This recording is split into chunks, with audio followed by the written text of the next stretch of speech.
Okay, so I have a cabinet pull here that I want to use. It says right on the label 5 and 1/16, and eyeballing it through the plastic with the ruler, that looks about right. I thought maybe it'll be an even millimeters I can break up, but it's actually about 128. So depending on how you want to do it, this thing gets centered. And so this is your space finder. And then this is going to be what you need for the drawer to set your spacing. So you can decide, and then what you want to do is you want to take whatever the amount the space is here, then you want to cut that in half if you're going to go through this. The other way you can do it is put the hook on the end and then run out to where you need these to be and have them set. So you can, if you're doing a bunch of drawers, that would be the way to do it, because you could just hook, set the top, hold it in place, and then drill your holes real quick and then go on to the next piece. But if you're not doing that many, then it's probably just easier actually to kind of work off the center of the drawer and set these guides that way.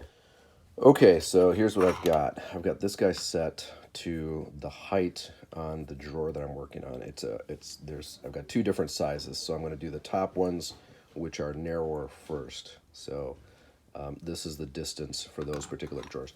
What I'm going to do is I'm going to make a mark down here because that's my center line right there.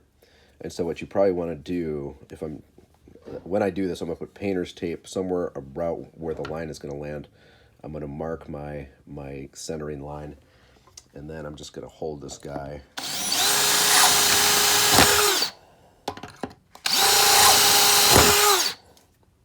And then that's it. And so I will bring up my handle here. And so that looks like it's going to work right there.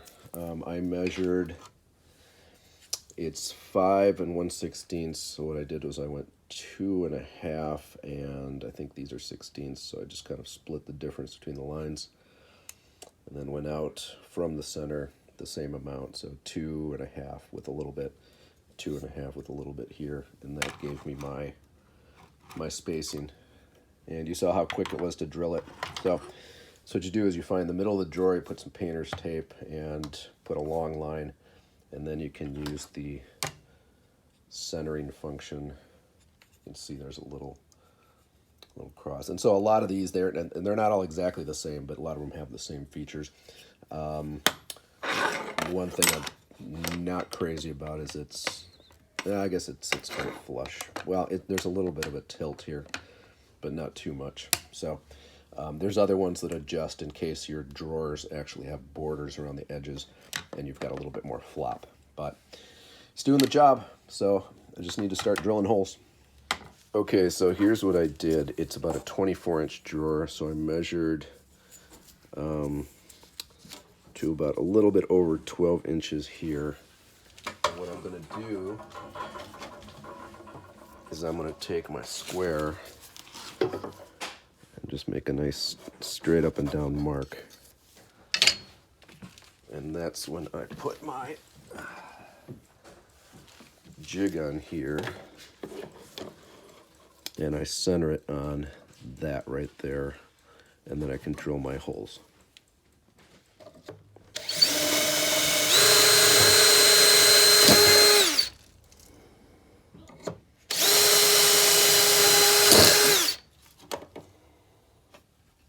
Okay, some final thoughts here.